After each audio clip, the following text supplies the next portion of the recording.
Kapolri Jenderal Listio Sigit Prabowo mengeluarkan surat edaran terkait penerapan Undang-Undang ITE. Dalam surat itu disebutkan tersangka yang sudah meminta maaf tidak harus ditahan. Kapolri meminta seluruh anggotanya berkomitmen menerapkan penegakan hukum yang dapat memberikan rasa keadilan bagi masyarakat. Sigit juga meminta jajarannya mengedepankan edukasi dan langkah persuasi dalam penanganan perkara Undang-Undang ITE. Penyidik harus dapat dengan tegas membedakan antara kritik, masukan, hoaks, dan pencemaran nama baik yang dapat dipidana. Sebelum edaran ini terbit, Presiden sudah meminta Polri selektif dalam menerapkan Undang-Undang ITE. Menko Polhukam pun sudah membentuk tim untuk merevisi pasal karet yang dianggap kontroversial.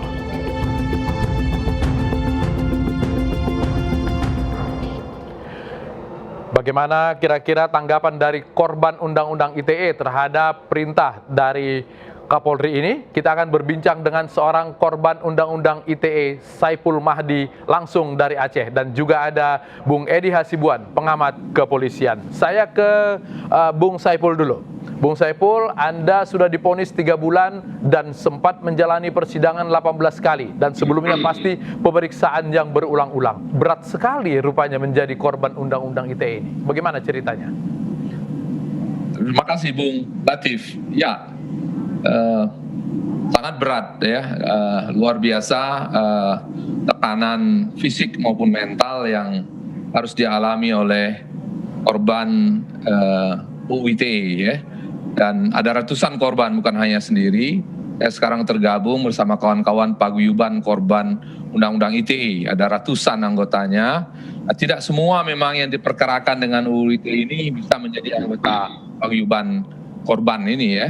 Ada seleksi yang sangat ketat untuk memastikan bahwa yang bersangkutan betul-betul sebagai korban, bukan pelanggar UU ITE ya. Pengalaman saya dan keluarga memang sangat menyakitkan, sangat melelahkan secara fisik dan mental, dan proses persidangan yang berulang kali, diperiksa berulang kali. 18 kali persidangan di Pengadilan Negeri Banda Aceh bukan sesuatu yang diinginkan oleh siapapun ya. Jadi sangat menyiksa, menghilangkan fokus saya sebagai dosen yang seharusnya saya bisa fokus untuk mengajar dengan lebih baik, meneliti dan mengabdi pada masyarakat. Tapi setiap minggu saya harus hadir ke sidang pengadilan sampai 18 kali, katanya salah satu persidangan yang terpanjang di Pengadilan Negeri Banda Aceh. Ada tekanan-tekanan yang tidak terlihat tapi saya alami. Beberapa kesempatan saya misalnya ada yang mengusulkan saya menjadi kepala pusat riset tapi tidak bisa diterima oleh pimpinan kampus dengan alasan saya sedang berperkara. Padahal keputusannya belum ingkrah karena kami banding sampai ke Mahkamah Agung. Baik, Bung Saiful, Anda dituduh mencemarkan nama baik pimpinan kampus. Dan sekarang Kapolri bilang harus selektif dalam menerapkan Undang-Undang ITE itu. Tanggapan Anda terhadap surat edaran Kapolri? Itu sebuah angin segar tentu saja. Kami berterima kasih kepada Pak Kapolri dan pemerintah yang sudah mengambil perhatian pada masalah ini. Sebuah upaya yang baik ya untuk melakukan perbaikan. Tapi surat edaran Kapolri walaupun isinya cukup menggembirakan, tapi kami di Paguyuban ITE, saya pribadi juga menganggap masih kurang ya. Karena sebelumnya itu ada surat edaran dari Kejaksaan Agung bahkan yang memerintahkan semua kejaksaan negeri di seluruh Indonesia untuk sebelum memeriksa atau menerima sebuah perkara yang menyangkut dengan Undang-Undang ITE itu harus memastikannya dengan menghadirkan ahli dari Kementerian Kominfo, dari Kementerian Komunikasi dan Informasi secara resmi harus diputuskan. Ya, tapi tidak ada dalam kasus saya, jaksa tidak melakukan itu dan langsung vonis. Ya, tidak ada pemeriksaan di awal bahkan sebelum menerima kasus. Ini kalau kan sama dengan surat edaran dari Kapolri, ada juga surat edaran dari Kejaksaan Agung. Tapi ternyata di lapangan tidak berjalan seperti surat edaran tersebut ya. Baik, saya ke Bung Edi dulu. Bung Edi, kata Kapolri, polisi harus bisa membedakan atau mengkategorikan mana itu kritik, mana itu masukan, mana itu hoax, mana pencemaran nama baik sebelum kemudian mengambil tindakan. Bung Edi yakin polisi mampu melakukan itu?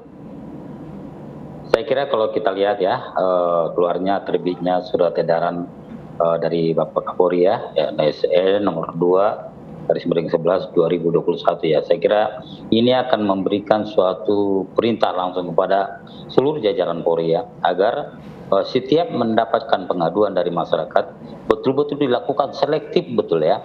Artinya tidak sembarang diterima, tidak sembarang diproses ya. Kemudian tidak sembarang untuk dipidana ya. Saya kira tidak demikian ya. Karena memang surat edaran memang sengaja kalau kita lihat dibuat oleh Kapolri bagaimana biar semuanya memberikan kesejukan ya.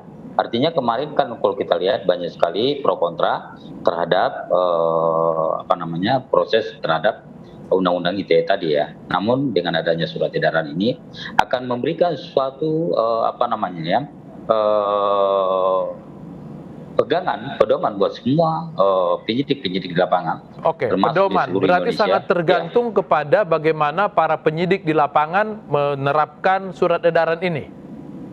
Apakah akan bisa rata nanti kemampuannya di lapangan? Saya kira kalau dia tidak mengikuti aturan-aturan yang ada, apalagi perintah dari Kapolri, saya kira tidak akan pernah dia pasti akan mendapatkan sanksi yang tegas ya. Saya kira kalau misalnya lihat daripada surat edaran ini sangat tegas. Tidak boleh sembarangan melakukan proses hukum ya terhadap pelanggar undang-undang ITE, apalagi yang bersangkutan sudah meminta maaf ya. Sudah meminta maaf, kemudian juga diupayakan bagaimana caranya agar ini atas setiap laporan itu bisa dilakukan mediasi ya. Dilakukan semaksimal mungkin dilakukan mediasi. Baik, saya ke Bung Saiful. Bung Saiful, ketika Anda berkasus ini dulu, Anda sempat minta maaf atau Anda sempat mediasi dulu dengan pihak kampus sebelum Anda dilaporkan ke kepolisian? Tidak ada mediasi yang pernah dilakukan, langsung usaha untuk menghukum. Dengan ancaman ya memang kita disuruh minta maaf ya, tapi ibaratnya kalau Anda tidak minta maaf, maka Anda akan saya hukum, kira-kira begitu. Dan Anda tidak mau mengambil jalan minta maaf itu?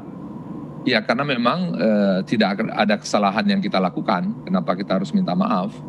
Memang lucu ini, karena kita menyambut baik surat edaran itu, tapi sebenarnya dalam banyak kasus, seperti catatan SafeNet, itu yang melaporkan pelanggaran UU ITE ini kebanyakan 3 klaster utama itu adalah penguasa atau pejabat publik, pengusaha, dan aparat hukum sendiri, ya. Dan mereka adalah yang berkuasa. Sementara korbannya rata-rata rakyat biasa, dosen, akademisi. Anda mau bilang bahwa polisi sebenarnya mengikuti mau mereka yang melapor karena mereka punya kuasa? Wah, ini mereka 3 klaster utama yang sering menggunakan UU ITE, melaporkan dengan menggunakan UU ITE sehingga orang menjadi terlapor. Ya. Jadi pelapor itu biasanya berkuasa, yang dilaporkan yang tidak berkuasa. Oke, itu yang kemudian membuat polisi bergerak. Bung Edi, saya ke Bung Edi. Bung Edi, kalau kita lihat bahwa selama ini polisi selalu bilang, kami menerima aduan karena merupakan hak warga negara menerima aduan. Tapi ternyata kemudian ada pilih-pilih seperti pengalaman dari Bung Mahdi tadi. Bagaimana mengatasi ini di lapangan? Saya kira memang kalau kita lihat dulu ya, misalnya sebelum adanya surat edaran ini memang, jadi memang Polri setiap mendapatkan laporan memang wajib hukumnya untuk ditindaklanjuti ya. Kenapa ditindaklanjuti? Karena memang ini adalah pengaduan. Tentunya nanti akan ada proses hukum di sini. Akan juga dia akan dilihat apakah memang di sini ada unsur-unsur pidananya. Jika misalnya dilihat daripada laporan-laporan yang disampaikan oleh masyarakat. Maka justru salah kalau misalnya pada saat itu, kalau Polri dengan bukti-bukti yang dimiliki Polri, kemudian dia tidak lanjuti, ada bukti fakta hukum, kemudian dia tidak bergerak, tidak melakukan penyelidikan, justru Polri akan salah ya. Wajib ditindaklanjuti ini yang kemudian membahayakan kalau berdasarkan surat edaran ini. Ya, betul. Jadi dengan adanya surat edaran seperti ini, kita harapkan para penegak hukum di lapangan. Ya, gimana Bung Saiful? Para penegak hukum di lapangan itu kan ada kepolisian, ada kejaksaan, dan ada hakim. ada pengacara, ada penuntut umum. Gitu ya. Masing-masing punya tafsir sendiri dan seringkali tafsir yang berkuasa yang dipakai. Ya, Gitu ya. Jadi, tafsir kuasa ini yang sering terjadi di lapangan. Baik, betul. Bapak-bapak, mudah-mudahan apa yang diberikan oleh Kapolri ini merupakan angin segar sehingga ke belakang tidak ada lagi korban-korban undang-undang ITE. Bung Saiful, Bung Edi, terima kasih sudah bergabung di iNewsroom. Selamat malam. Terima kasih. Ya. Pengacara Hotman Paris ikut vaksinasi COVID karena sudah masuk kategori lansia. Kami segera kembali.